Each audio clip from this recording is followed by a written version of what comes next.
All right. Welcome back to Self-Righteous Blood. Good afternoon, everybody. And welcome back to Self-Righteous Blood, our study of the book of Judges. We have just recently completed the narrative section concerning the judges themselves within the book. We are now moving on to chapter 17 and onward, which is really more of a appendix to the book of Judges. Judges already gets a little bit confusing as far as timeline goes. There's a decent chance it's not really meant to be chronological at all. There's sometimes you can definitely point out to places where it's not chronological, and certainly the appendix is one of those spots. It's not talking about events that happen after the death of Samson necessarily over here, but it's just going to say some other things that happened in the general period of the Judges. I have to warn you beforehand, and I think I've warned you about this with Judges in particular. Judges it's a pretty gross book. A lot of blood, a lot of gore, a lot of violence, a lot of things you don't necessarily want to think about, and it's worst at the end. Good friend of mine calls this section the armpit of the Bible, and there's good reason for that. It is just difficult stuff to read. As we do, we need to keep a few things in mind, however. God is not in favor of anything we're seeing here. I'm probably going to repeat that a couple of times, but it's important to remember God is not approving of this. And part of the evidence we have for that is a repeated phrase you're going to see again and again, which is, in those days there was no king in Israel, and every man did what was right in his own eyes. That's an indication, that's almost a justification from the writer to anybody who might read this later on and ask, how on earth were they able to get away with doing some of these things? Well, that's the answer. There was no king in Israel, and everyone did what was right in his own eyes. Essentially, these chapters are going to cover three different incidents specifically. Chapters 17 and 18 are going to largely cover the same incident. Chapter 17, while there's some pretty evil stuff that happens there, it's not nearly as gross as it is in chapter 18. But 17 acts really as an introduction to chapter 18. So let's go ahead and jump right into it, shall we? There was a man of the hill country of Ephraim whose name was Micah, and he said to his mother, "The 1,100 pieces of silver that were taken from you, about which you uttered a curse and also spoke it in my ears, behold, the silver is with me, I took it." And his mother said, "Blessed be my son by the Lord." And he restored the 1,100 pieces of silver to his mother. And his mother said, "I dedicate this silver to the Lord from my hand for my son, to make a carved image and a metal image. Now therefore I will restore it to you." Chapter 17 starts in a really strange spot. It looks kind of like it begins in the middle of a story, but we can pretty much put together what must have happened. First of all, as far as our timeline goes here, once again, we're not really sure, not chronological, so it's hard to say exactly.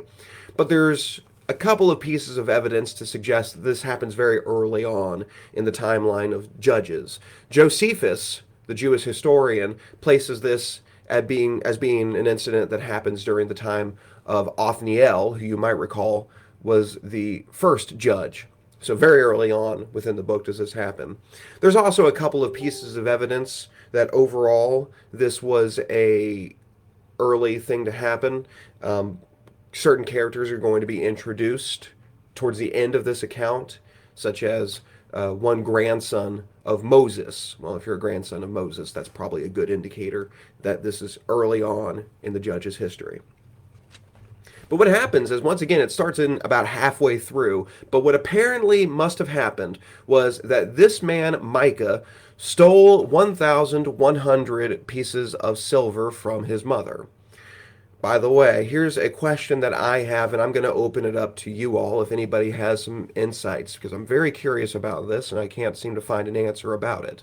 You might recall that 1,100 pieces of silver was also the price, at least from each of the Philistine lords, that Delilah took to betray Samson. So it was probably more like a total of 5,500 pieces of silver, but it was 1,100 pieces of silver from each of them. That seems very strange to me to be a complete coincidence. And if anybody has any insight as to why we have this exact number of pieces of silver, I'd be very interested to hear that. So please let me know if you know anything about that. Anyway, Micah has stolen 1,100 pieces of silver from his mother, and she apparently has made some curse in his presence. Some of the commentators say that a better word might be a jor, basically saying, now you got to tell the truth. I've always sort of scoffed at that as if that's going to make somebody more truthful, but apparently it works here, whatever she does, because he says, behold, since you have asked for the truth, I'll tell you the truth. I have stolen 1,100 pieces of silver from you. Here, you can have it back. His mother is not angry with him, though. Apparently, in fact, she's happy that he chose to be honest with her about it and said, I'm going to dedicate this to the Lord because I'm so happy about it. Hey, that's great. Wonderful. Here, you're going to be in charge of that. Now, I'm all for forgiving for forgiving theft, but that might be a little bit trustworthy from somebody who just admitted that they stole from you, but also it's her own son. Maybe I'm being a little too harsh. By the way, you got to make it so you got to use this so you can make it idol to the Lord. Okay, I'm out of sympathy for this situation, I'm afraid. It's really weird how this works out. Because, of course, and by the way, when she says to the Lord, she's talking about God. She's not talking about a God. That's Lord, Elohim, Jehovah, whatever you want to call him in this case. She's talking about God. But then, if she's wanting to worship God, she ought to know that rule number one, literally in the Ten Commandments, is don't make an idol. Okay, literally, I actually think don't make an idol is rule number two, and number one is no other gods before me. Fine, whatever. Big rule, don't make an idol of God. Don't make an idol at all, but including of God. So it's weird what she's doing here. It's a false worship, and it's very early on, as far as we can tell. Maybe she really is just that ignorant, but I don't think that's the case. I think you have an example of somebody trying to do this synchronistic worship, of adding paganism into the proper worship of God. As a result, she commands her son to make an idol for God. In verse 4, so when he restored the money to his mother took 200 pieces of silver and gave it to the silversmith, who made it into a carved image and a metal image. And it was in the house of Micah, and the man Micah had a shrine, and he made an ephod and the household gods, and ordained one of his sons, who became his priest. In those days there was no king in Israel. Everyone did what was right in his own eyes. So this is what happens. The mother takes the silver. I'm not really sure what happened to that thing where she said she was going to give it to her son to do this, but here it says that she did this. She goes and she takes the silver to a silversmith, says she gives him 200 pieces of silver. You might be wondering, well, what happened to the other 900 pieces of silver? It's supposed that the 200 pieces of silver that she gives to the silversmith, specifically recorded, is the payment for making this idol, and then the extra 900 were the material that was used to make the silver idol.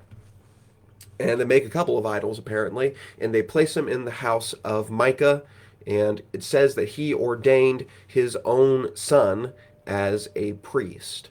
So you have this bizarre, perverse situation where people are wanting, it appears, to kind of worship God, but they're going about it entirely the wrong way. They're breaking his commandments in order to do so. We should be familiar with this. This is what the apostasies of today do. So many people believe that they are worshiping God, and yet pay no attention whatsoever to what he has said.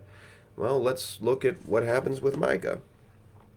In verse 7, now there was a young man of Bethlehem in Judah, of the family of Judah, who was a Levite, and he sojourned there. And the man departed from the town of Bethlehem in Judah to sojourn where he could find a place. And he came to the hill country of Ephraim, to the house of Micah. And Micah said to him, where do you come from? And he said to him, I am a Levite of Bethlehem in Judah, and I am going to sojourn where I may find a place. And Micah said to him, stay with me and be to me a father and a priest, and I will give you 10 pieces of silver a year and a suit of clothes and your living. And the Levite went in, and the Levite was content to dwell with the man, and the young man became to him like one of his sons. And Micah ordained the Levite, and the young man became his priest, and was in the house of Micah. Then Micah said, Now I know the Lord will prosper me, because I have a Levite as a priest. So it starts off by introducing to us a new character. This character does not have a name. He is only introduced as a Levite. You might get a little confused at the initial introduction because it says he's a Levite of the family of Judah. Well, what does that mean? Is he from the tribe of Judah or the tribe of Levi? You can't be both. What that likely means is that he's from the tribe of Levi, but as you might remember, the Levites didn't actually have any land among the Israelites. Instead, they were to act as a, I don't want to say priest because that was a specific role for only a very few people among the Levites, but they were to do religious services for all of the Israelites. And so the Levites might live, you have some Levites living among the Danites and some among the Ephraimites and some among the Manassites. And here you have a Levite who's living among the Judahites.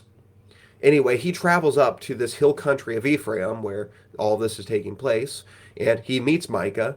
And Micah seems so impressed with the fact that he is a Levite and says, I will pay you to act as the priest in my little household shrine that I've made up. I'll give you some great new clothes. I'll make sure you're fed. You got a place to stay. And hey, you'll also get a salary of 10 pieces of silver a year. By the way, that ought to indicate to you just how much 1,100 pieces of silver was. But anyway, apparently the Levite eagerly accepts. And it says that Micah treats him like he's a son, right? So he treats him really, really well. And he says, now, God, I will be pleasing to God because I have a Levite serving as my priest. Once again, the parallels to modern day denominationalism are astounding. How much, how much of this is just a generalized idea of what I'm supposed to be doing, but I'm not actually going to look and see what God wants me to do. I have it in my head what I want to do already, and I'm going to do these perverse distortions of what God has told me to do. Well, I know God said to use Levites and priests and to have ephods, right? That's one of the things that are mentioned here. And to worship God, I'll do all that, but I'm doing it in an incredibly sinful way. Part of me wants to say that this is just his own ignorance, but also we already know from the beginning of the chapter the kind of man he is. He's an evil man. He stole 1,100 pieces of silver from his own mother. I mean, good on him for being honest about it afterwards, but that doesn't take that sort of evil away. And unfortunately, this is not going to be the end of this. In fact, he's going to be an enabler for even greater evil that we'll see here in chapter 18. In chapter 18, beginning in verse 1, the Bible reads, In those days there was no king in Israel. By the way, did you catch earlier when that happened? In those days there was no king in Israel and everyone did what was right in his own eyes. It's just explaining why people were getting away with these things. In those days there was no king in Israel, and in those days the tribe of the people of Dan was seeking for itself an inheritance to dwell in. For until then no inheritance among the tribes of Israel had fallen to them.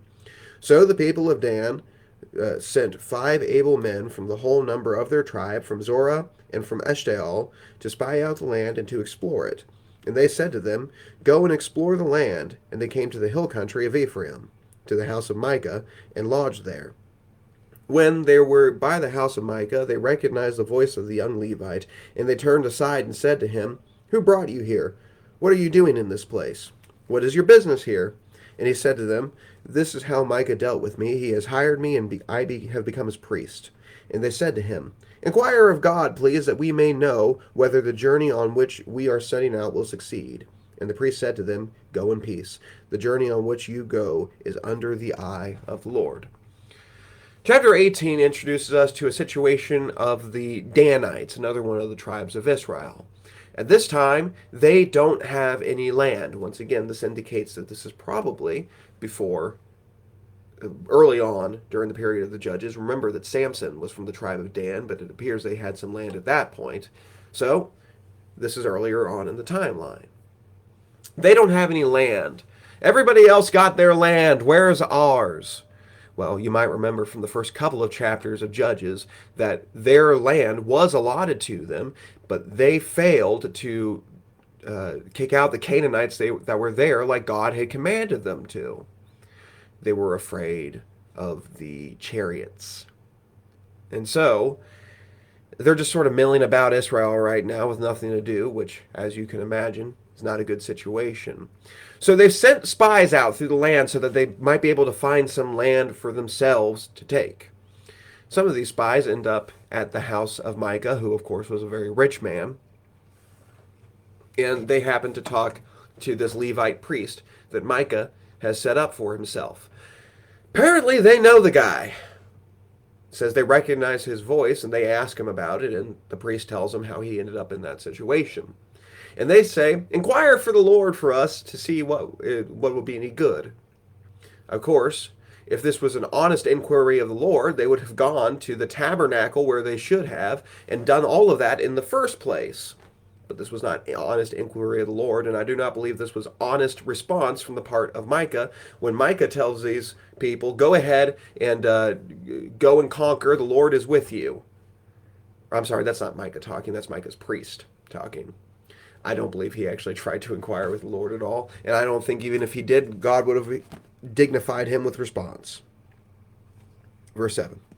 Then the 5 men departed and came to Laish and saw the people who were there, how they lived in security, in the manner of the Sidonians, quiet and unsuspecting, lacking nothing that is in the earth, and possessing wealth, and how they were far from the Sidonians, who had no dealings with anyone. And when they came to their brothers at Zorah and Eshtaol, their brothers said to them, "What do you report?" They said, "Arise, and let us go up against them, for we have seen the land, behold, it is very good. And will you do nothing? Do not be slow to go, to enter in, and possess the land. And as soon as you go, you will come to an unsuspecting people. The land is spacious, for God has given it into your hands, a place where there is no lack of anything that is in the earth." So the spies go on from Micah's house, and they find a city called Laish. Laish is at the very northern tip of Israel. In fact, it is beyond the promised land. It's further out than it's supposed to be. It's inhabited by Sidonians, a group of Phoenicians who apparently had gone over from the city of Sidon and make a little colony here. But it's vulnerable. The Sidonians are not at war with the Israelites, nor, as far as we can tell, with anybody. And it's pretty far away from the main part of the city of Sidon. And it doesn't really have a solid communication level, so it seems to just sort of be this isolated enclave of Sidonians. And the Danites think, this is ripe for the picking, let's go ahead and take them. Now you might think, well, this doesn't sound too awful different from the initial conquest of Israel, but there's a couple of differences here. One, while the Sidonians were most certainly idolaters, and that needs to be considered, they still apparently were not nearly as wicked as the Canaanites beforehand, and most importantly, God had not condemned them as an entire people. God is the one who has the right to determine life or death among peoples. And if he has said that this people must go and this people must come in, then that is right. God is the author over life and has the right over life, over death, not man. God had commanded the Danites that you need to go and take these people's lands because they are a wicked people that only destroy their own children and do wickedness everywhere. They need to be destroyed from the land. I've ordained it so. He did not ordain so from the Sidonians. These were a people, as far as we're concerned, the Danites are now a rogue group of bandits who are about to prey on, effectively, innocent people. So the spies go back to the Danites and convince them, let's go ahead and take Laish. Verse 11. So 600 men of the tribe of Dan, armed with weapons of war, set out from Zorah and Eshtaol, and went up and encamped at Kirjath Jearim in Judah. On this account, that place is called Mahanadan to this day. Behold, it's west of Kirjath-jearim. And they passed on there from the hill country of Ephraim and came to the house of Micah. So we now see a war party forming from the Danites. They choose 600 of their men and they send them out. There's a brief mention of a camp of the Danites that they took. In fact, they call that place Mahanadan, which means the camp of Dan. And the author mentions that it is west of a place called Kirjath-jearim. The reason this is included is probably apologetic in nature. Essentially, hey, if you want to know about this, we still actually have remnants of that camp, maybe even a village sprouted around it, who knows, but that around there, and you can go see this to this day, meaning, of course, the day that the book was written. And from there, they go to the hill country of Ephraim, and once again, they show up at the house of Micah. Then the 5 men who had gone to scout, this is verse 14, then the 5 men who had gone to scout out the country of Laish said to their brothers, do you know that in these houses there is an ephod, household gods, a carved image, and a metal image? Now therefore consider what you will do. And they turned aside, and there came to the house of the young Levite at the home of Micah, and asked him about his welfare. Now the 600 men of Danites' army, armed with their weapons of war, stood by the entrance of the gates.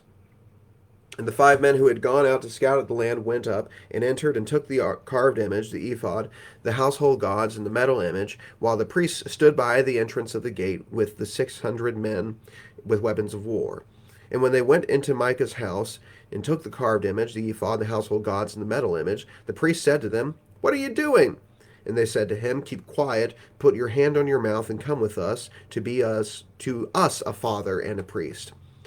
Is it better for you to be a priest to the house of one man, or to the priest to a tribe and a clan in Israel? And the priest's heart was glad, and he took the ephod and the household gods and the carved image and went along with the people. So the 600 men of Dan, they end up camping out pretty close to the house of Micah. And the 5 men who had been there before, they say, hey, by the way, you know, this Micah guy, he's got it pretty well made. He's got some household gods. He's got a carved image, a metal image, which probably means 2 separate idols, one made of wood, one made of metal, that were rather large. He's got an ephod. He's got all sorts of this expensive stuff. And you know what? There's 600 of us. We're all armed. I think we can just take whatever we want. And so that's what they do. The 5 men go, and apparently I sort of imagine it as they introduce themselves once again to Micah. And, you know, Micah's glad to see him, and it's all friendly, but it doesn't tell us the time of day, but it sure seems like it happened at nighttime. The priest that we had seen before, that priest, of course, this is not a legitimate priest, but the priest is with the 600 men who are outside the gate, and the 5 men from before, well, they just let themselves in, and they start helping themselves to all of these religious objects. The priest catches on to what's going on, and he confronts the men, and they just say, hey, be quiet, and you come along with us, and we'll make you our priest. You know, you have it pretty good in this one rich guy's household, but what's one man compared to an entire tribe, right? You'll be the priest for the men of Dan. Come with us. And the priest, who's already shown himself to be extremely unscrupulous, sees this essentially as a promotion, and he's very happy about it. He's like, oh, okay, yeah, make sure you get that idol too. Don't want to miss any of them. And so, much like how the Grinch stole Christmas, the Danites steal every last thing from Micah's home. This is still wicked. It's wicked to perform an evil act on an evil person. But we have to admit, this kind of feels like Micah getting his comeuppance. Unfortunately, the Danites are going to take even the last can of Who hash. So, we go on in verse 21. So they turned and departed, putting the little ones and the livestock and the goods in front of them. When they had gone a distance from the home of Micah, the men who were in the house near Micah's house were called out, and they overtook the people of Dan. And they shouted to the people of Dan, who turned around and said to Micah, "What's the matter with you that you would come with such a company?" And he said, "You take my gods that I made and the priest and go away, and what have I left? How then do you ask me, what is the matter with you?" And the people of Dan said to him, Do not let your voice be heard among us, lest angry fellows fall upon you, and you lose your life with the lives of your household. And the people of Dan went their way, and when Micah saw that they were too strong for him, he turned and went back to his home. So, Micah figures out what happens, and he essentially gathers up a posse among his own servants, and they run and they overtake the Danites who are already on the move. And they start yelling at him, and the Danites say, "What is wrong with you?" Micah says, "You have the nerve to ask me what's wrong with me? You know full well what's wrong with me. You stole all my stuff." And then the Danites, once again, I don't approve of what the Danites are doing. They are wicked beyond belief. But I do have to admit, it's a nice threat. It's a well-worded threat when they said, "Let us hear no more of your words, lest angry men fall upon you, and you should die along with your household." If you don't catch the meaning of that, it's if you don't shut up and leave us alone, angry men, meaning us, we're going to come and kill you and all the people you have with us. Micah was a rich man, but apparently he did not have enough of an entourage to rival the 600 men that the Danites have.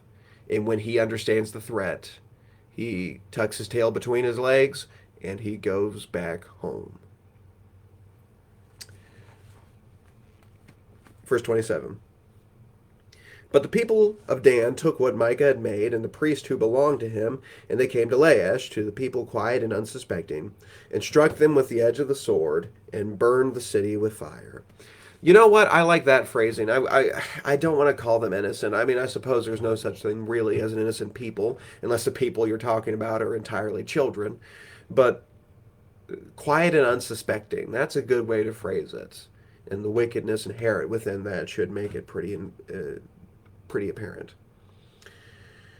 So they went to this people, quiet and unsuspecting, and struck them with the edge of the sword, and burned the city with fire. And there was no deliverer, because it was far from Sidon, and they had no dealings with anyone. It was in the valley that belongs to Beth Rehob. Then they rebuilt the city, and lived in it. And they named the city Dan, after the name of Dan their ancestor, who was born to Israel. But the name of the city was Laish at the first. And the people of Dan set up carved images for themselves, and Jonathan, the son of Gershom, son of Moses, and his sons were priests to the tribe of Danites, until the day of the captivity of the land. So they set up Micah's carved images that he made, as long as the house of God was at Shiloh. Okay. So, the Danites, they go up to Laish, they kill all the people, burn down the houses. Once again, these are not one of the peoples that have been condemned by God. And there's no recourse. It's just too far from Sidon. As far as we can tell, it's hard to tell if the Sidonians even understood what happened, at least in any reasonable amount of time. They rebuild the city, and they name it Dan after themselves. And this is basically the description of the founding of the city of Dan. They set up idols over there. Specifically, it mentions that they set up Micah's idols. And they get themselves a couple of new priests. And the people of Dan set up a carved image for themselves, and Jonathan, the son of Gershom, the son of Moses, it says. Remember, there was a couple of hints that this probably happened very early, assuming that this is exactly the genealogy here, which sometimes with Jewish genealogies, frustratingly enough, it might not be, but if this is, then this is a pretty recent descendant of Moses who's going to act as their priest in this perverse abomination that looks like the worship of God. It could be possible when they talk about Jonathan, son of Gershom, son of Moses, that this was actually the Levite in question. Remember, Moses was a Levite. That this was the Levite in question from the very beginning of the story. Who knows? I got no way of telling, but that seems to make some sense to me. And then we have a couple other things to point out. It mentions that it was they. It mentions that this family was priest for the Danites until the day of the land's captivity. Now, normally when you see that phrase, it's talking about one of two captivities. If it is talking about northern Israel, which course, Dan is as far north as you possibly could get, so this would be northern Israel, then it would be talking about the captivity of their Israelites under the Assyrians, or if it's talking about southern Israel, then it would usually be talking about the captivity of the Judahites under the Babylonians. Probably not talking about either one of these in this case, however. And part of the reason is it mentions this as if it's past tense, although we're fairly certain that the book of Judges was written well before the idea of a king had even shown up. And of course, these captivities are going to go way further down the timeline than that. I suppose maybe it would be prophetic, but I think it's more sensible to assume that the Judges writer, who I believe was Samuel, was talking about some other captivity, perhaps a captivity specifically of the Danites. And some of the other some of the commentators, I should say, would agree with that. Somebody suggested this might be talking about the captivity of the Ammonites, or possibly it could be talking about the Philistines. Remember that the Philistines seem to have control over Dan during the days of Samson, so it's a strong possibility. Remember, the whole book of Judges is about the land falling into captivity of various peoples. So it could well be talking about that. Another possibility, which I can't convince myself to remove entirely, is that that line is actually a piece of uninspired editorialism. Remember, our contention is not that it is impossible for somebody to write their own thoughts into the scriptures whatsoever, right? I mean, look, my Bible's got all. Well, that's not a great example of it. My Bible's got notes in it everywhere, though, right? That doesn't make it inspired. That's just what I wrote into it later. Now, if somebody were to copy mine, they might copy my notes as well, and I'm not suggesting that it's impossible that somebody would copy my notes. Perhaps somebody copied somebody else's notes. They put that little addendum in there that it had been that the priests were to the tribe of Danites, and then somebody said, well, that's not true anymore because of the captivity of the Assyrians, and so they wrote that in there. What our contention is that the Bible is inspired in such a way that is sufficient for one to know all things pertaining to life and godliness. Meaning, if you read something occasionally uninspired within there, that's not going to throw things off at all. It's only going to be those tiny little details like that that make absolutely no difference on our knowledge of God or our salvation whatsoever. I might also suggest another possibility, which is I'm not sure if there's no such thing as inspired editing that would come in later. Maybe somebody was inspired to throw those words in there. After all, there are examples, quite possibly, of people in the Bible who wrote books of the Bible, but then somebody comes in later and gives a little more, and that both could be inspired. A great example of that would be the book of Deuteronomy. Right, the book of Deuteronomy records the death of Moses, but it was also written by Moses. It could be that the last part was written by Joshua instead. So I don't think this ought to do any harm to our ideas of inspiration. And of course, if you're a hardliner on those sorts of things, well, it could be talking about the captivities of the Ammonites or the Philistines. All right, well, that ought to just about wrap up those two chapters. Once again, some pretty gross stuff we see happening there. Pretty evil, malintent, just all manner of poor things going on here. And unfortunately, we haven't seen the worst of it. We won't be going over that next week. I'm afraid I'm going to be out next week, but the week after that, we'll go ahead and get into chapter 19. And that's when things get really, really bad. So, looking forward to studying that with you. But in all seriousness, love you all. Hope you're having a wonderful week. Looking forward to seeing you again. Bye.